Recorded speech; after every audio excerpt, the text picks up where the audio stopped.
everybody. It's been a little while since I've been able to jump onto a Facebook or Instagram live, and for those of you that are tuning in, I technically have this feeding both to our Facebook page at Health by Ratio and our Instagram page at Health by Ratio.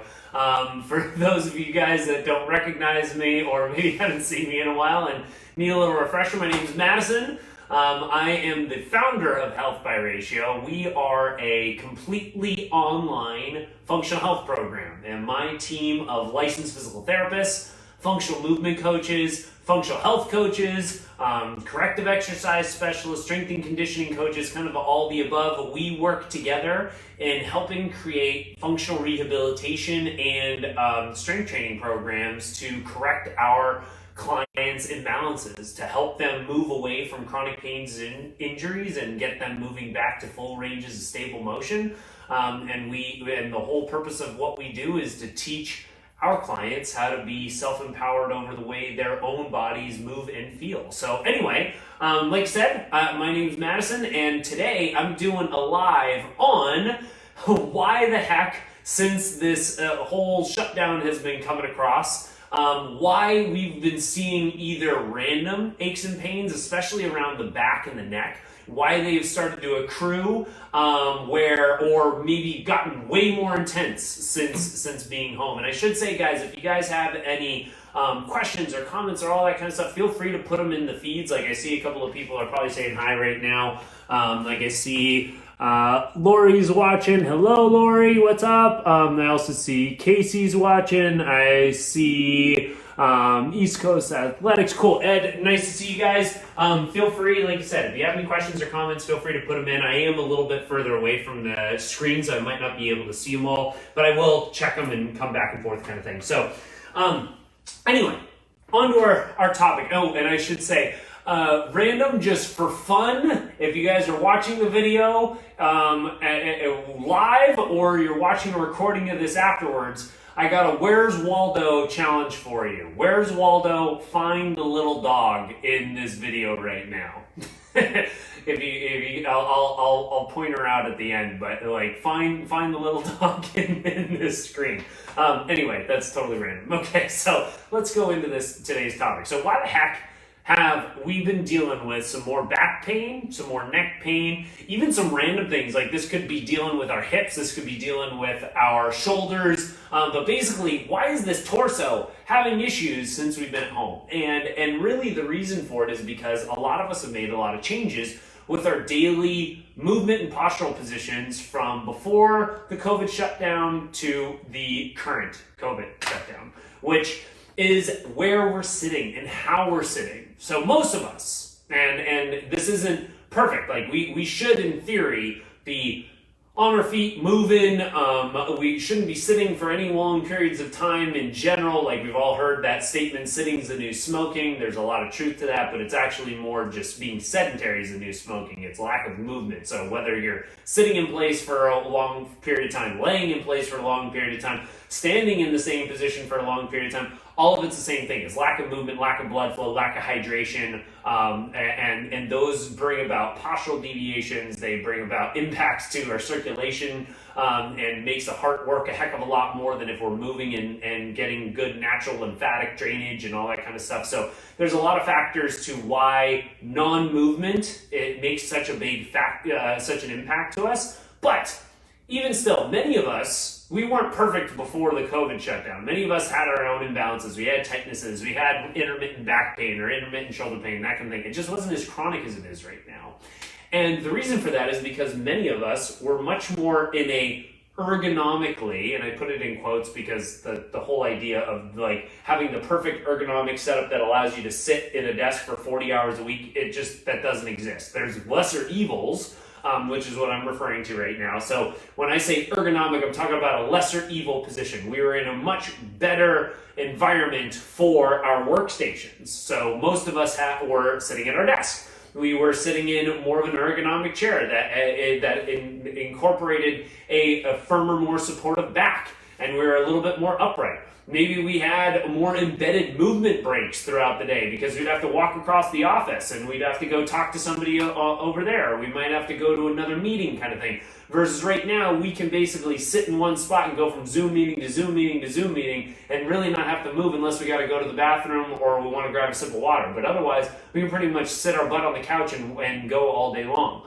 But that's the other main reason is that we're sitting on this or sitting on this. Like we're sitting on our couches, our recliners, bar stools, things that aren't like a ergonomic desk chair. They're awkward things that inherently have bad postural positions. So for instance, when we're sitting on the couch, this is such a soft cushion. Like right now, I'm kind of sitting on the edge. I'm on my hip bones right now, sits bones right now. I'm upright at the torso, but that's not our natural go-to position when we're on the couch. When we're on the couch, we tend to sit back and we rest. And when we're like that, we're not flat here at the torso, we kind of round the back a little bit. So what's happening right now? My pelvis is rotating underneath me. I'm sitting on my very high hamstring. So I'm like basically pushing the high part of my hamstrings right into this seat and I'm just matting them down. I'm getting bad blood flow there. I'm tightening up that area. I also I'm sitting in general, that's going to tighten up my hip flexors no matter what position I'm in, whether it's good in an ergonomic chair or sitting on a couch, no matter what, this area is going to get tight. So I'm tightening up this part of the hips as well.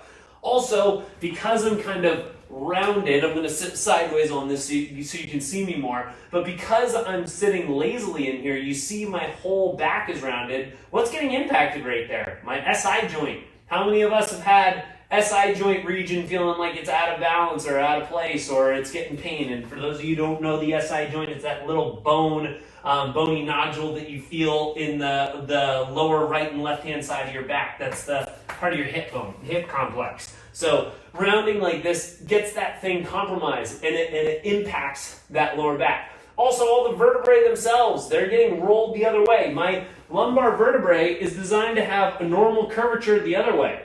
That's how it's supposed to have. It's supposed to have a natural arch there. But when I'm rounded like this, I'm forcing it its opposite direction for a long period of time when I'm just sitting in a poor position. So this whole thing is getting aggravated. Not to mention, we're talking about my upper traps, my shoulders. I'm rolled forward more. This is shrugging forward. I'm putting more tension in my neck because my whole torso is rolled. My neck is normally going to jut forward a little bit. All of this is really common when we're sitting on a couch or a recliner or some type of really soft chair, or maybe we're even sitting in a desk chair, but our desk chair is super soft back and it can let us lean back. And so either way, we're still kind of recreating this as opposed to sitting in more of an upright position where we're much more stacked on our own spine. So that's one big reason.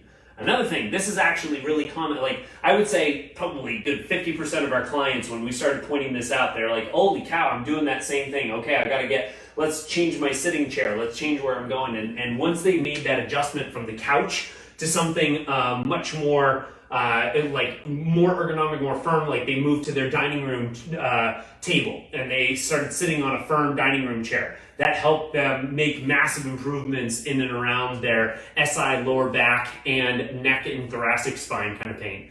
Then the other camp for a lot of our clients, and literally just got off the phone with one of our potential clients just 2 days ago, and we were talking about bar stool setup, because this is another really common thing that we catch ourselves working at the bar, and we're sitting on like a high chair. And so what's really common in a high chair is that we don't sit perfectly here. We sit with like one leg hooked underneath the other. And maybe we're always sitting on just one leg crossed. So I got one hip that's rotated further outward than the other one. So I'm creating this postural imbalance for a long period of time. Maybe because my feet aren't touching the ground, I got these, I'm crossing my legs in weird positions as I'm doing this. Or I have one foot off to the side and behind while the other foot's out in front. Like you can do all kinds of weird, goofy positions in a bar stool. Not to mention I can still sit back and be lazy on this chair just like I was doing on the couch. So these bar stools also not in very good positions. And then combine that with potentially a big difference from our workstations in general is that we might be looking at a monitor that's about even with our eye level. So as we're looking at it, our neck is staying fairly neutral versus now maybe we got a laptop that's positioned down. So we're constantly looking down or we're jutting our head forward a little bit. And this head is fairly heavy. Mine's probably a little bit heavier than the average person. I got a big head. But when we move our head out, even for every few degrees, we add a heck of a lot more load on the neck, on the cervical spine each time we're shifting forward. So having that little neck incline down and looking down or jetting the head forward, all is what's putting all this extra tension behind here and in and around this cervical spine. So all of these things are why we have been having more back pain, why we've been having more lumbar pain, thoracic pain, cervical pain, why we've been dealing with hip issues. One hip's feeling way out of alignment, SI joints out of alignment, getting some big hamstring cramps or some knots in tissues, or maybe we're getting some impingements in the hip flexors.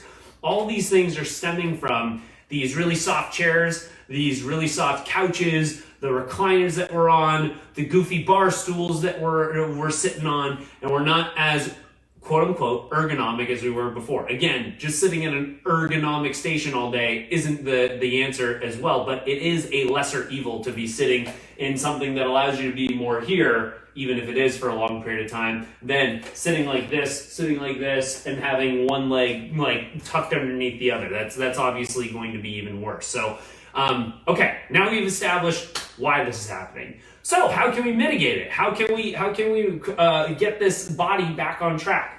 So first and foremost, like I mentioned, with one of the most effective things for a lot of our clients to be feeling way better really, really quickly is getting them just sitting on a firm chair. Get out one of your dining room table chairs. Try not to use the back of your chair. Like I'm going to sit on my coffee table right here. Sit more on the edge of your chair, sit on the edge of your, on the actual hip bones themselves. See if we can pull the shoulders back a little bit and pull the neck back a little bit. And now we're in much more of an ergonomic position as we're sitting and working. So that's first step number one. Now you're not going to be perfect. You're not going to sit in this perfect upright position for very long. You're going to end up getting lazy and rounding, and you're going to go in this direction as well, especially if you've been sitting like this for the last couple of months.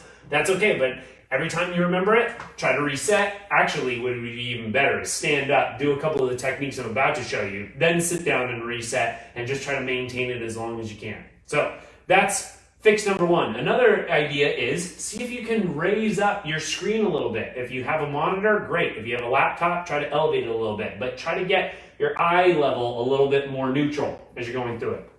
And then the third one is actually the most effective, which is take movement breaks every 30 to 60 minutes. And we teach our clients the best movements for them to do based off of their body's imbalances. But these are just some general go-tos that you can incorporate kind of across the board. I'd recommend this for anybody. But the movement breaks of 30 to 60 minutes are one of the biggest habits that we teach our clients because it helps us get up, it helps us get good blood flow, it helps us to wake up our tissues, our muscle tissues that have been shut down throughout the day. It helps us reset and open up the body and reduce some tensions that are pulling us the wrong direction.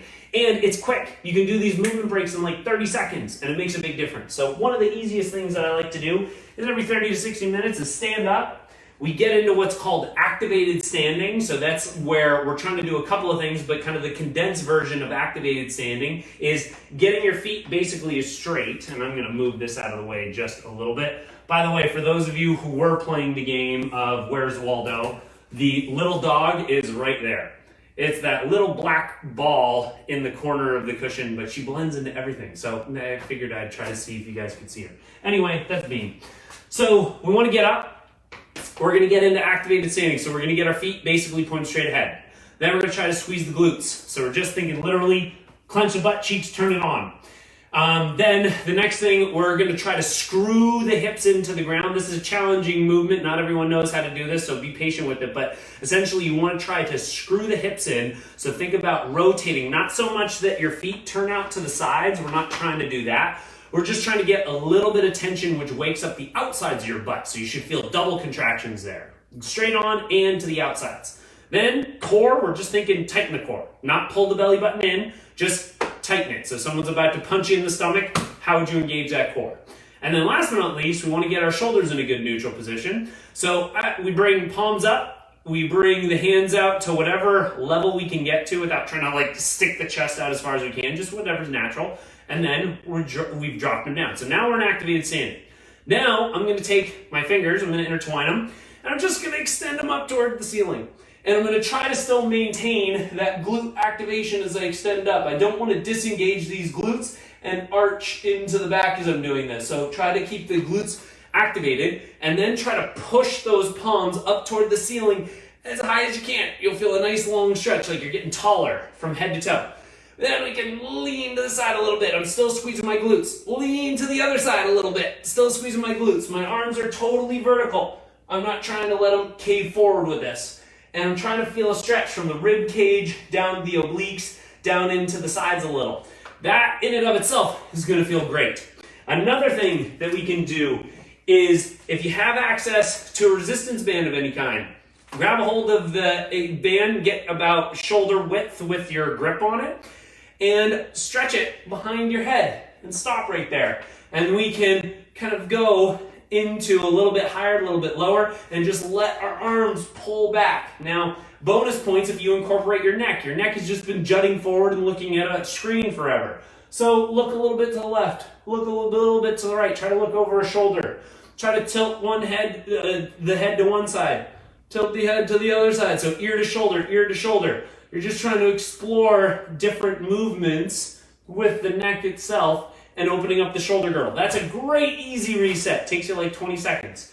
And then last but not least, I'd go into a hip flexor stretch. And you can do this by either just fully taking a knee, like I'm gonna do this on my coffee table where I can take a knee onto the actual, onto something, and then I can kind of engage my back glute, open up these hip flexors. I'm trying to open up this area of the body that's been closed off from sitting in this position for a long period of time. Or we can do it just standing. So the easy standing variation to it is just getting into a staggered stance, straighten out the back knee. I'm up on my back toes there a little bit, so I'm kind of active on that back leg. And now again, I'm trying to squeeze my back glute, thrust my hips forward a little bit. I'll feel a stretch come across the front of that hip. And to get a little deeper, I can take whatever leg I'm stretching, use the same arm, swing it up into the air, and I'm gonna feel an even deeper stretch come across there. And if I want even a little bit further, I can also pivot over whatever leg's in front. So I'm trying to stretch out my right hip flexor right now. My left leg's in front. I'm going to pivot to the left, and now I feel an even deeper stretch in that hip flexor. But those three quick things, coming up, extending overhead, doing a little bit of arm chest openers, or if you just have a door frame, you can walk through a door frame and do the same thing, and then do some neck motions, as well as a quick hip flexor opener.